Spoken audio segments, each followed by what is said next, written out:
Hello everyone, मैं doctor Tanuja कुमारी आप सभी का स्वागत अपने यूट्यूब चैनल में करती हूं। आज मैं आप लोगों से फिर से the economic condition during the Delhi सल्तनत के विषय में चर्चा करूंगी। पिछले वीडियो में मैंने आप लोगों से दिल्ली सल्तनत के समय भू राजस्व व्यवस्था तथा उससे संबंधित कर संग्रह के विषय में चर्चा की थी। आज के इस वीडियो में मैं आप लोगों से अन्य जितने भी स्रोत रहे थे आय के, उसके विषय में आप लोगों से बात करूंगी। मेरा ये प्रयास रहा है कि इन वीडियोस के थ्रू जितने भी स्टूडेंट्स हैं ग्रेजुएशन और पीजी की एग्जाम्स की तैयारी करने वाले, उनके लिए मेरे ये वीडियोस मददगार साबित होंगे। साथ ही साथ जितने भी कॉम्पिटिशन्स की तैयारी करने वाले स्टूडेंट हैं, उनके लिए भी मेरे ये वीडियोस मददगार साबित होंगे। यदि हम बात करते हैं the economic condition during the Delhi सल्तनत, यहाँ पे ये कहा जा सकता है कि दिल्ली सल्तनत के समय में भारत में आर्थिक व्यवस्था में काफ़ी परिवर्तन हमें देखने को मिला था, क्योंकि दिल्ली सल्तनत के शासकों के साथ में जो प्राचीन समय से चली आ रही भू राजस्व व्यवस्था थी, उसमें हमें परिवर्तन देखने को मिलता है। साथ ही साथ जितने भी अन्य कर थे उनको भी लागू किया गया था, जैसे कि जजिया कर इसके पहले कभी भी भारत में वसूला नहीं गया था।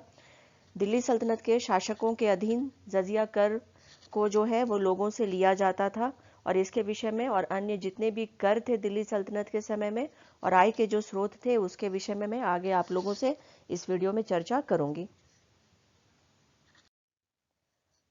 दिल्ली सल्तनत के आर्थिक अवस्था के संदर्भ में एक महत्वपूर्ण अध्ययन का विषय है जजिया कर, क्योंकि दिल्ली सल्तनत की आर्थिक व्यवस्था और आर्थिक स्रोत के रूप में इसे महत्वपूर्ण माना जाता है। अगर हम जजिया शब्द के शाब्दिक अर्थ को देखते हैं तो इस संदर्भ में हमें पता चलता है कि जजिया शब्द जिम्मी शब्द से बना है। जिम्मी का मतलब ही होता है गैर, जो मुसलमान थे उनके संबंध में इस शब्द का प्रयोग किया जाता था। जजिया कर की पृष्ठभूमि में यह विचारधारा रही थी कि गैर मुसलमान जनता की जिम्मेदारी मुसलमान शासक उठाते हैं या जिम्मेदारी उनके ऊपर होती है, और इसी के एवज में दिल्ली सल्तनत के शासकों के द्वारा जितने भी जिम्मी वर्ग के जो लोग थे उनसे जजिया कर वसूला जाता था, जिस वजह से यह एक आय का महत्वपूर्ण स्रोत भी दिल्ली सल्तनत के शासकों के अधीन हो गया था। यदि हम भारत में जजिया कर के प्रारंभ के विषय में बात करते हैं तो यहाँ पे ये सिंध पर आक्रमण के साथ ही प्रारंभ हो जाता है। जैसा कि हम जानते हैं कि 712 में जब मोहम्मद बिन कासिम का आक्रमण सिंध के क्षेत्र में हुआ था और भारत में दाहिर का शासन रहा था, उसी के पश्चात हम देखते हैं कि भारत में जजिया कर को लागू करने का साक्ष्य हमारे समक्ष आता है। परंतु फिर भी विधिवत तरीके से हम यहाँ पे कह सकते हैं कि जजिया कर को दिल्ली सल्तनत के शासकों के अधीन लागू किया गया था। यदि हम यहाँ पे बात करें जजिया कर के विषय में तो इसे दिल्ली सल्तनत के शासकों के अधीन वसूला जाता था, परंतु फिरोज शाह तुगलक ने पहली बार ब्राह्मणों पर भी जजिया कर लगा दिया था। जजिया कर आय में से सामान्य वर्ग से 10%, मध्यम वर्ग से 20% और उच्च वर्ग से 40% प्रति वर्ष की दर से वसूला जाता था। जजिया कर के संदर्भ में दिल्ली सल्तनत में एक प्रारंभिक विशेषता यह भी दिखाई देती है कि जजिया कर से ब्राह्मणों, स्त्रियों, वृद्धों, अपंगों, बच्चों, दास एवं सन्यासियों को मुक्त रखा गया था। मध्यकाल में कश्मीर के जैनुल आबदीन ने सर्वप्रथम जजिया कर के संदर्भ में महत्वपूर्ण निर्णय लेते हुए इसे जनता से के ऊपर से हटा दिया था। बामनी के शासक अलाउद्दीन हसन बहमन शाह ने भी जजिया कर को हटाकर जनता को राहत दी थी। मुगल काल में हम देखते हैं किसी का अनुसरण करते हुए अकबर के द्वारा भी जजिया कर को हटा दिया गया था, परंतु हमें यहाँ पे ये भी जानकारी मिलती है कि आगे चल करके औरंगजेब ने फिर से इसे पुनः लागू करने का कार्य किया था। उत्तरकालीन मुगल शासकों में सर्वप्रथम जहांदार शाह के द्वारा जजिया कर को हटा दिया गया था, और इसके पश्चात अब्दुल मुजफ्फरुद्दीन मोहम्मद शाह फर्रुखसियार के द्वारा भी इसी का अनुसरण करते हुए जजिया कर को उसने हटाया था या जनता पर लागू नहीं किया था। सल्तनत काल में वाणिज्य व्यापार उद्योग की स्थिति भी काफी अच्छी रही थी। यदि हम बात करें व्यापार की तो यह स्थल एवं जल मार्ग दोनों से ही व्यापार किया जाता था। विदेशों को अनाज, हथियार, मसाले, लोहा, नील, जड़ी बूटी, फल, शक्कर, सूती वस्त्र इत्यादि वस्तुएं भेजी जाती थीं। विदेशों में विशेषकर अरब, रूस, ईरान, तुर्किस्तान से घोड़े मंगवाए जाते थे। इसके अतिरिक्त विदेशों से हथियार, फल, दास भी मंगवाए जाते थे। दिल्ली सल्तनत के काल में जल मार्ग के द्वारा भी काफी व्यवसाय होता था। सोनारगांव, देवल, आगरा, वाराणसी, लाहौर, सुरसुती, सतगांव, अनहिलवाड़ प्रमुख व्यापारिक केंद्र के रूप में स्थापित हो गए थे। दिल्ली सल्तनत के काल में वस्त्र उद्योग को भी काफी प्रोत्साहन मिला था, क्योंकि तुर्क अपने साथ चरखा लेकर के भी आए थे। तुर्कों के कारण दिल्ली सल्तनत के समय बड़े बड़े शहरों का विकास हुआ था, जिससे उद्योगों एवं व्यवसाय को प्रोत्साहन मिला था। यहाँ पे हम ये देखते हैं कि दिल्ली सल्तनत के शासन काल के समय में कहा जा सकता है कि जो अर्बन यहाँ पे जो रेवोल्यूशन है या अर्बनाइजेशन वह भी प्रारंभ हुआ था, क्योंकि काफी हद तक शहरों का विकास दिल्ली सल्तनत के शासनकाल के समय हमें देखने को मिलता है, क्योंकि व्यापार में बढ़ोतरी हुई थी, जिस वजह से बहुत सारे ऐसे छोटे जो कस्बे थे या गांव थे उनका हम कह सकते हैं रूपांतर या विकास जो है वो शहरों की तरह होने लगा था। तुगलक दिल्ली सल्तनत के समय राज परिवार एवं राज दरबार की विलासिता की वस्तुओं के उत्पादन के लिए शाही कारखानों की स्थापना की गई थी। फिरोज शाह तुगलक के शासनकाल में ऐसे कारखानों की काफी विकास हुई थी। जैसा कि हम जानते हैं कि फिरोज शाह तुगलक के शासनकाल के समय में इसके अधीन काफी गुलाम रहे थे, और क्योंकि गुलामों की संख्या बहुत अधिक थी, इन्हें ही इन कारखानों में प्रशिक्षण देते हुए इनसे कार्य भी करवाया जाता था।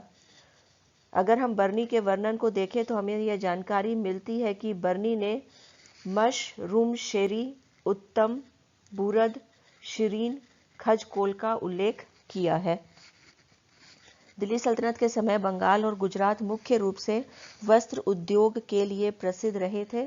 वहीं ढाका का मलमल को विश्व भर में प्रसिद्धि या लोकप्रियता मिली थी। सर्वप्रथम चरखे का उल्लेख हमें फुतुह उस सलातिन में प्राप्त होता है। यहाँ पे यदि हम बात करते हैं रेशम के विषय में, तो भारत में सर्वप्रथम हम कह सकते हैं कि बनारस, पटना, कासिम बाजार, मालदा मुख्य रूप से रेशम उद्योग के केंद्र के रूप में स्थापित हो चुके थे। बंगाल, दिल्ली और अहमदाबाद में मुख्य रूप से लौह उद्योग का विकास हुआ था। उत्तम श्रेणी की तलवारों का निर्माण बनारस, लाहौर, कालिंजर, गोलकुंडा तथा सियालकोट में किया जाता था। सोने और चांदी के बर्तनों पर कारीगरी के लिए बीदर प्रसिद्ध रहा था। दिल्ली सल्तनत में मुसलमानों से कर के रूप में जकात वसूल किया जाता था, जो कि धनवान मुसलमानों से 2.5% आय में से लिया जाता था, और यह एक धार्मिक कर रहा था। दिल्ली सल्तनत के समय चीन से रेशम का आयात किया जाता था। दिल्ली सल्तनत के शासनकाल के अधीन हम देखते हैं कि समाज में काश्तकार, लोहार, मोची, सुनार, ठेरे जैसे व्यवसाय में जनता संलग्न रही थी। दिल्ली सल्तनत में उद्योगों में मुख्य रूप से कागज बनाने, वस्त्र निर्माण, धातु का काम किया जाता था। दिल्ली सल्तनत के शासनकाल में व्यापार एवं उद्योग की स्थिति भी काफी अच्छी रही थी, जिस वजह से हम देखते हैं कि भारत में जहाज के निर्माण का भी उल्लेख हमें प्राप्त होता है, तथा मुद्रा के रूप में चांदी का टका काफी प्रचलन में रहा था। सड़कों की स्थिति भी अच्छी रही थी, और शायद यही कारण रहा था कि शहरों का विकास भी हमें दिल्ली सल्तनत के अधीन देखने को मिलता है। सड़कों के द्वारा बंगाल के सोनार गांव को दिल्ली, लाहौर से जोड़ा गया था। घुड़सवारों के द्वारा चिट्ठी और सूचनाओं का विभिन्न स्थानों के मध्य आदान प्रदान किया जाता था। दिल्ली सल्तनत की आर्थिक अवस्था के संदर्भ में एक महत्वपूर्ण तथ्य यह है कि आर्थिक उन्नति के लिए तुर्कों के द्वारा भारत में लाए गए कुछ तकनीक काफी महत्वपूर्ण हैं, जैसे चरखा, रकाब, नाल, बारूद, कलई, करघा, कागज, जिल्दसाजी, चूना और गारा इत्यादि। दिल्ली सल्तनत की आर्थिक अवस्था की उन्नति की पृष्ठभूमि में नगरों का अत्यधिक विकास रहा है। यही कारण है कि प्रसिद्ध इतिहासकार इरफान हबीब ने दिल्ली सल्तनत काल को तृतीय नगरीकरण की शुरुआत का काल भी माना है। उन्होंने स्पष्ट किया है कि दिल्ली सल्तनत के समय एक शहरी क्रांति का आगमन हुआ था। जैसा कि मैंने पहले भी कहा कि ये जो पूरा पीरियड था दिल्ली सल्तनत का, आर्थिक व्यवस्था बहुत अधिक उन्नत होने के कारण भारत में हम देखते हैं कि शहरों का विकास बहुत अधिक, या कहा जा सकता है कि तेजी से हुआ था, क्योंकि सड़कों का भी निर्माण हुआ था। साथ ही साथ सड़क मार्ग से भी और जल मार्ग से भी व्यवसाय हो रहा था, जिस कारण शहरों का विकास तटीय क्षेत्रों में भी और जहां जहां से सड़कें गुजरती थीं वहां पे होना प्रारंभ हो गया था, जिस वजह से एक अर्बन रेवोल्यूशन या अर्बनाइजेशन का जो फेज था वह प्रारंभ हुआ था। जैसा कि मैंने अभी उल्लेख भी किया कि इरफान हबीब ने इसे तृतीय नगरीकरण के शुरुआत का काल भी माना है। और यही आगे चल करके मुगल काल के समय में भी हम देखते हैं कि नगरों के अत्यधिक विकास का कारण भी बना था। नगरीकरण के कारण बड़े पैमाने पर लोगों को रोजगार भी प्राप्त हुआ था।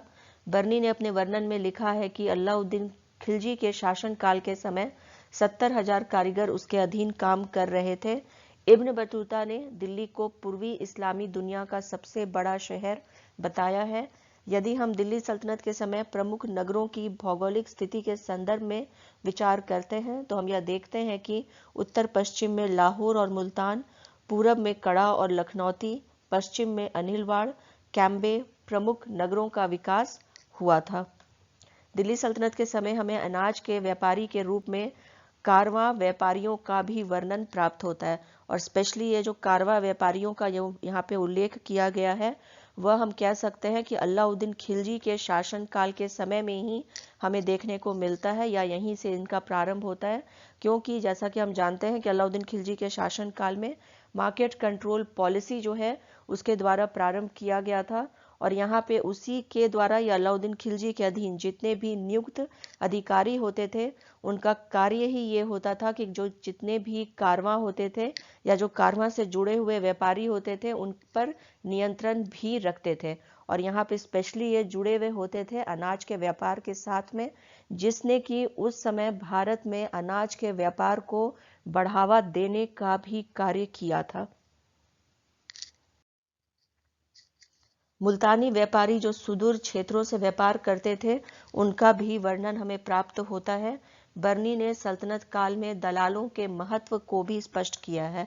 जैसा कि हम यहाँ पे कह सकते हैं कि सल्तनत काल में जितना भी व्यापार होता था उसमें जो मिडल मैन जिसे हम कहते हैं उनका बहुत बड़ा योगदान हम कह सकते हैं कि रहा था, क्योंकि जितने भी बाजार होते थे वहाँ पे जो रेट्स निर्धारित होते थे उसमें भी इन दलालों की मुख्य भूमिका हुआ करती थी। फिरोज शाह तुगलक ने दलालों द्वारा दिए जाने वाले कर दलालात ए बाजारा को समाप्त कर दिया था।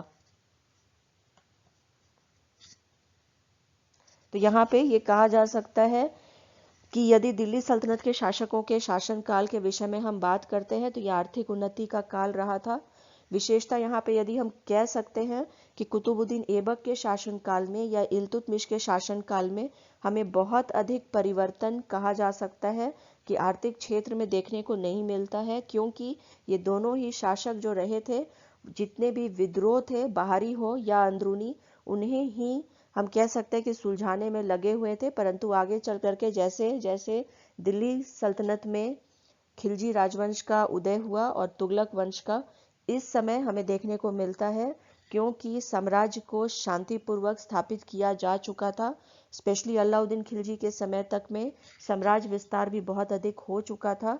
ये एक मौका था दिल्ली सल्तनत के लिए, या हम कह सकते हैं भारत के लिए, कि साम्राज्य स्थापना के साथ में एक स्थायित्व का या स्टेबिलिटी का पीरियड आया था भारत में, जिस वजह से इकोनॉमिक प्रोग्रेस या हम कह सकते हैं कि इकोनॉमिक या आर्थिक उन्नति जो है वो हमें भारत में देखने को मिलती है।